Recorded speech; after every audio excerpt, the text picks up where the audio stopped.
Alright, guys. I'm going to tell you the journey of 343 Industries and my personal journey with the Halo games. So, Halo Combat Evolved Anniversary. I remember being very, very excited about this.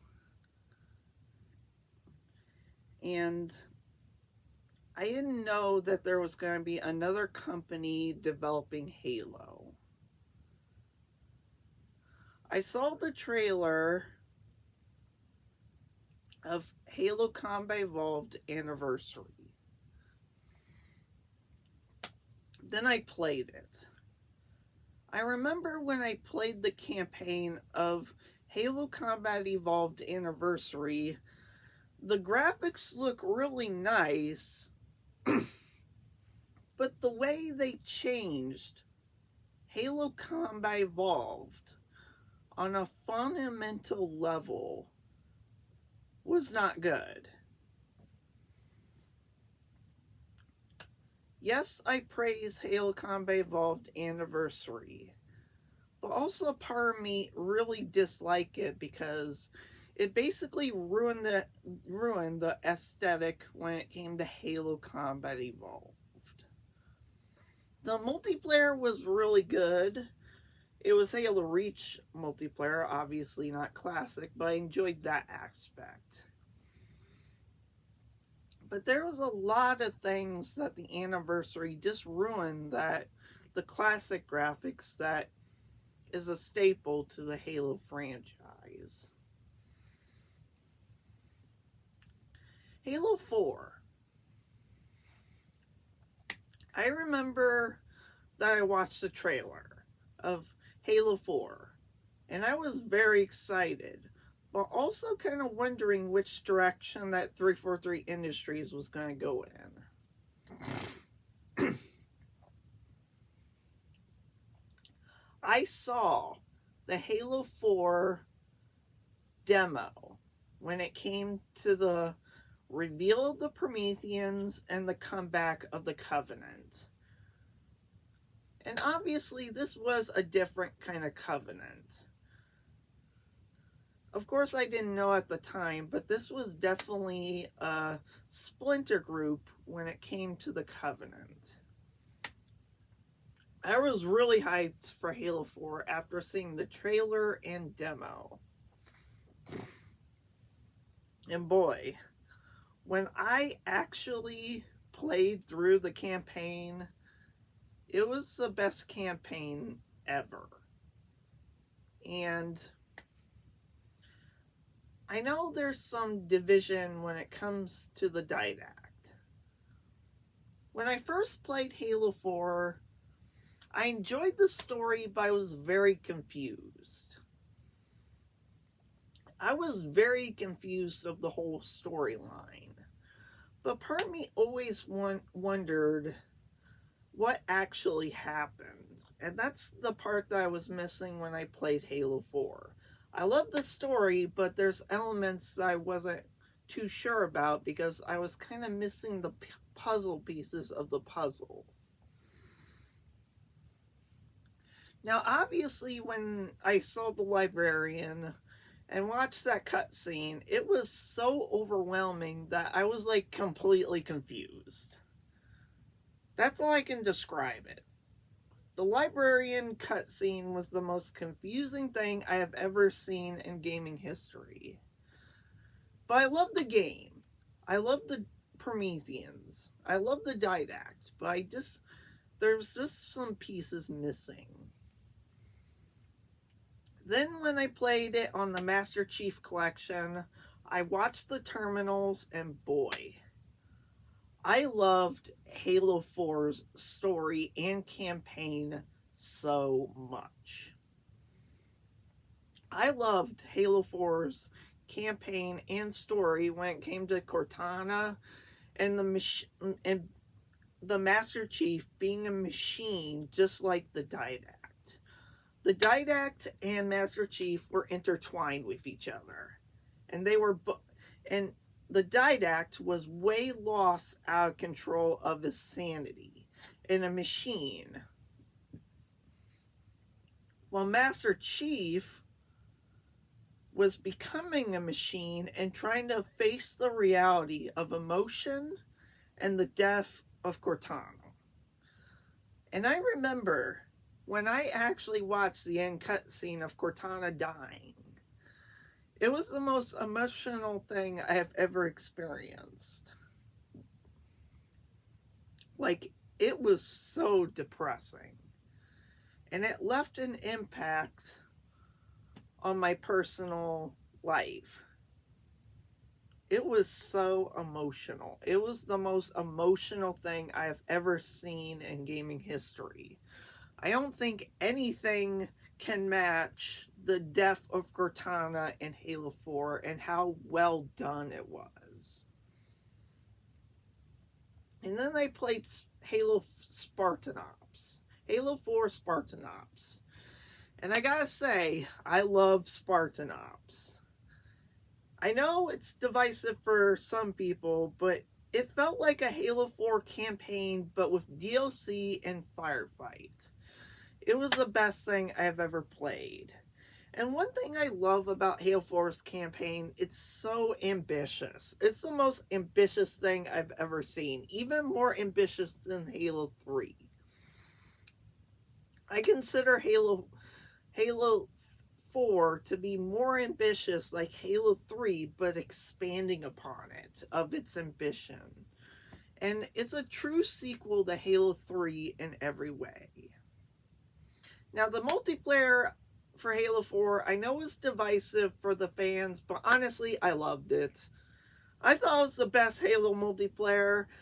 I know there's going to be that people that don't like the multiplayer because it feels like Call of Duty, but I loved it regardless. No matter what multiplayer, I always love it for different reasons. Like, I don't love just one multiplayer. I love every multiplayer for different reasons.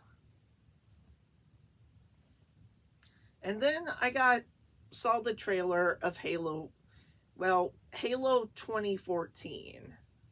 And they announced Halo 2 Anniversary. And boy, the trailers did not disappoint. It was the most hyped thing ever.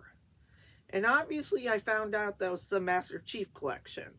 Halo 1, 2, 3, and 4. Anniversary of Combat Evolved. Anniversary of Halo 2. It was the most ambitious thing ever. And I got to play, and I played through all the campaigns, even went through Halo 2 Anniversary. And boy, Halo 2 Anniversary was the best thing that's ever happened in Halo. These graphics were so insane in Halo 2 Anniversary that it felt like the Covenant looked very real. And the human side of the humans were just chef's kiss. You can see every single detail. You can even see tears and emotion, and the blood was so realistic in Halo 2 Anniversary, it looked like real blood. Obviously, a part of me had to get used to this. At first, I felt a little sick to my stomach, but as I got used to it, it just faded away. Halo 2 Anniversary was the most realistic movie-like game ever. It still was in the past, but I feel like Halo 2 Anniversary not only remastered the classic graphics, but improved it in every way. And the backstory between the Arbiter and Locke was the best thing ever. Now, when it comes to multiplayer, basically it's Halo 2 Anniversary's multiplayer is basically Halo 4, but classic. And I want to mention something. One thing that I've always loved about Halo 4 is its engine. And when they used Halo 4's engines for Halo 2 Anniversary multiplayer, I was very happy. I was really happy with the results. Obviously, there wasn't as many multiplayer maps, but honestly, it was perfect. And it felt very classic to Halo. They nailed it.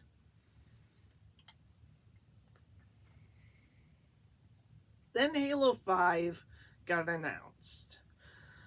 First of all, I didn't know the name at first. It just showed Halo with this big guardian that's coming up from the sand and going this with a cloaked chief with a chip in his hand going like this and the motion of Cortana.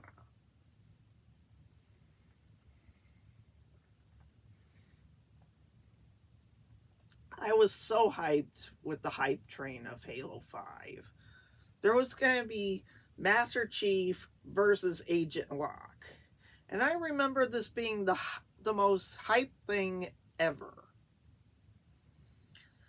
And then I got to the campaign. I enjoyed some aspects, but the campaign felt rushed. Like, very, very rushed. Halo 5's campaign felt even more rushed than Halo 2. There was so many bugs in Halo 5. So many textures that was unfinished in the game. And the environments and the Spartans and that armor and basically everything looked like plastic. It didn't look like a game. It just looked like plastic to me. And I remember this was a common criticism I gave the game. In the first mission, they killed off Julim Dama. This was the biggest mistake they have ever made.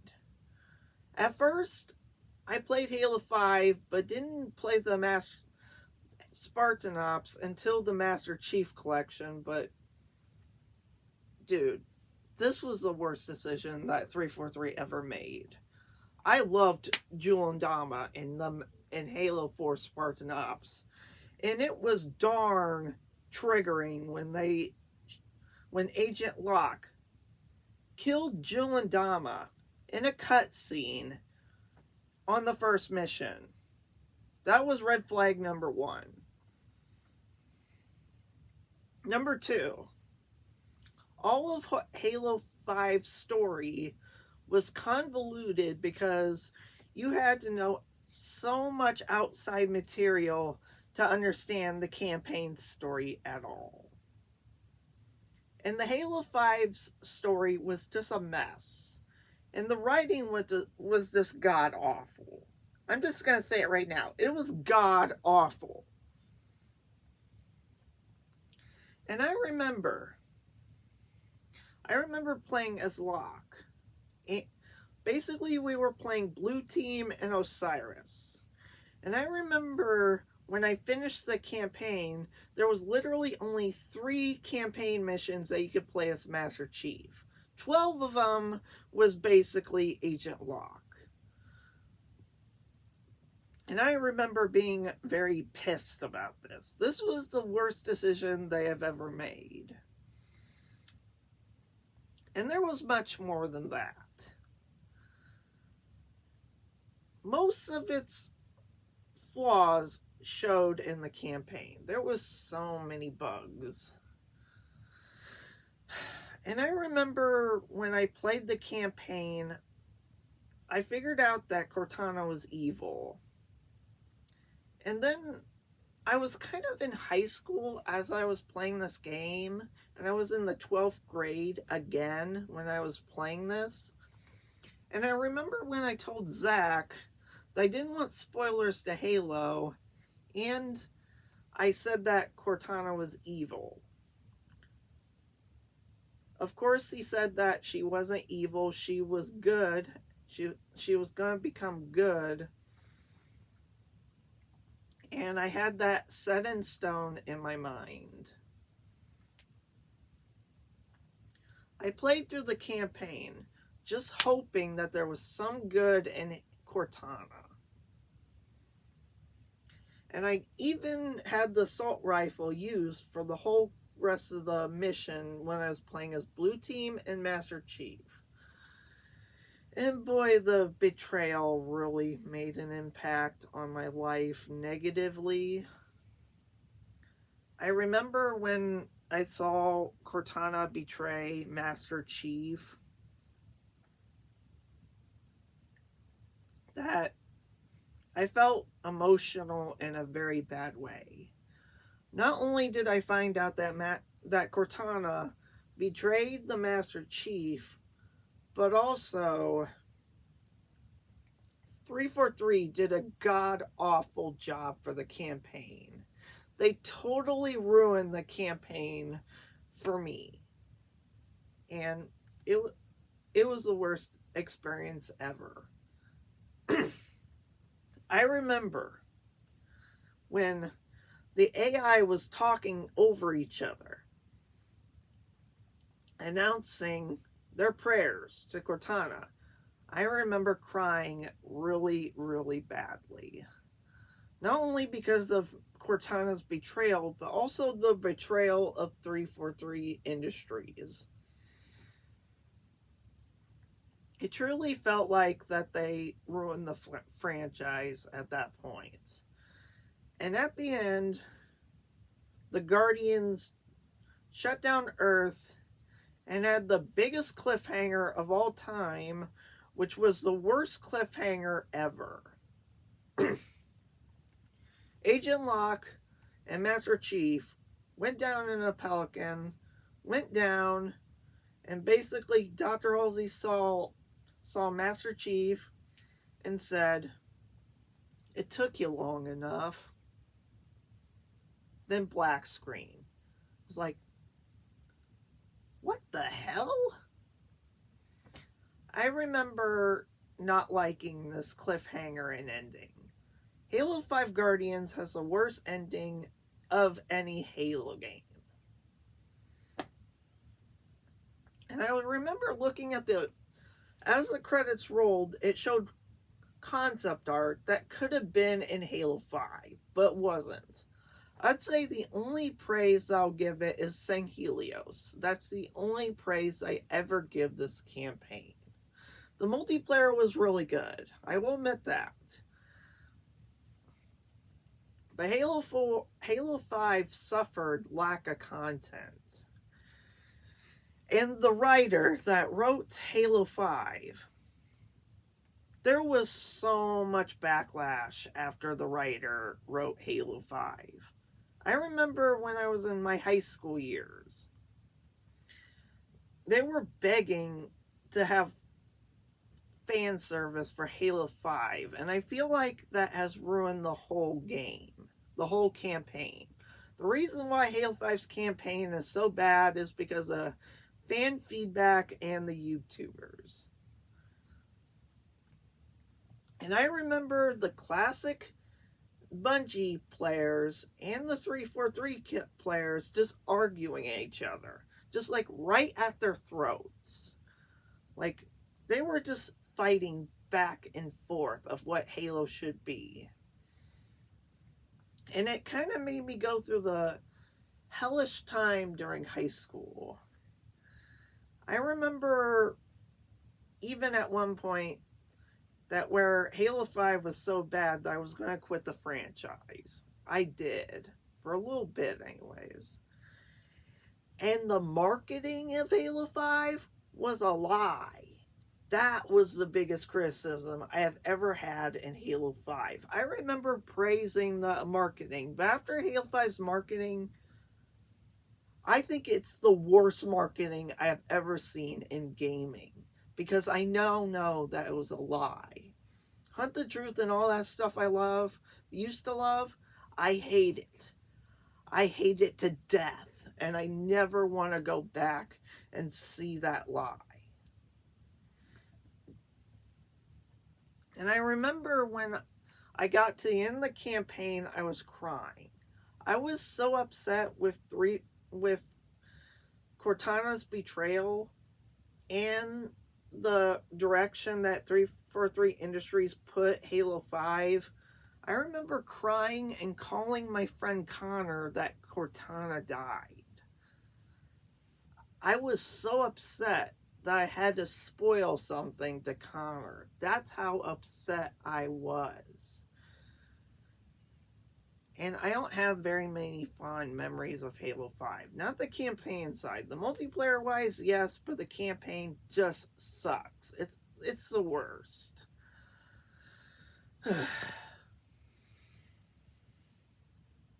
And it was a very long journey. And Halo 5's multiplayer had a lack of content. Eventually it did catch up, and I finally did play the multiplayer more, and I loved Halo's multiplayer a lot. I remember loving Warzone, but there's one piece of Warzone that I always wondered. It's like I played Warzone and wished that this was in the campaign. All the features that were in Warzone could have basically been in the campaign. And I think that's the biggest tragedy of Halo 5.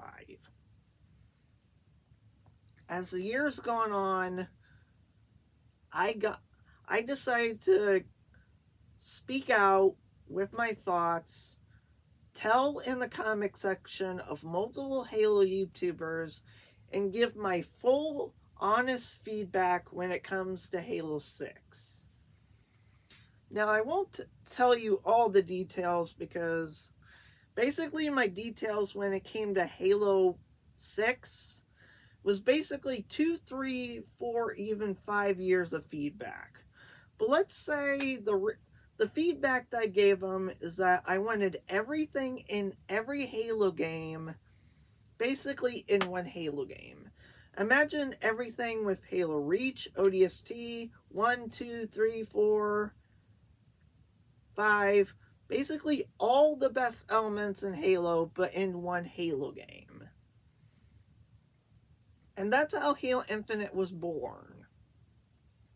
Halo Wars 2 was an RTS game. I was very skeptical of 343 after Halo 5. I was seriously wondering if it was going to be as bad. But when I played it, it was the best RTS I have ever played. We got introduced to the Banished. And oh boy, they over-delivered in so many ways. The cutscenes that they used for Halo Wars 2 was basically the cutscenes for Halo 2. And the Banished was a rogue faction that got banished by the Covenant. That was the coolest concept I've ever had. And as I got through the campaign, I got to play all of it, and it was the best. I even played the firefight mode somewhat. And then there was the ODST DLC, and then the Flood DLC. And oh boy, I loved it so much. Multiplayer, I didn't get much into. I know, someday I should probably play that, but I didn't play the multiplayer as much. I mostly played the campaign and firefights. Then we go to Halo Infinite. We got multiple trailers, and it was really good. It was of a return to form. And I was very hyped. And then COVID happened. This really messed up my life. COVID was the worst thing that has ever happened to me. COVID probably messed me up more than anything. And obviously developers had to bring their developer kits at home just to work on games. And that was the problem with game development.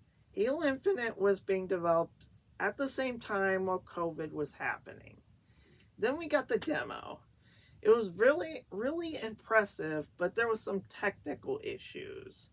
Like, the graphics was not up to snuff. And some animations were, basically the Craig meme, where the brute has no facial animations. And that's where we got Craig. And then they delayed the game a year. And boy, when I played Halo Infinite's campaign, It was the most ambitious Halo game I have ever experienced. I enjoyed the campaign in every aspect. It was open world, had so much to do. I loved the story. I loved the classic gameplay that was turned to form. And I also loved the multiplayer. And at the end, when I got to the end of Halo Infinite, it finished the story while also opening up a door for the next Halo game. And I was very impressed with the ending. It was the best Halo ending in years, especially after the tragedy of Halo 5's ending. Obviously, we all know that Halo Infinite had some issues. Mission selection was delayed, split screen was delayed, there was lack of content in the multiplayer. The gameplay was the foundation of Halo Infinite, was really good. The gameplay, just lack of content. Like Halo 5, I had to stop playing Halo Infinite's multiplayer because of lack of content. As the years went by, they fixed the menu, they got the content out, and it was perfect. And I thought Halo Infinite's campaign was perfect. The multiplayer definitely had some issues, especially going free to play. And obviously, it wasn't an easy task. They finally got the Halo Infinite multiplayer up to snuff, and it was complete. Then 343 had to move on to their next game.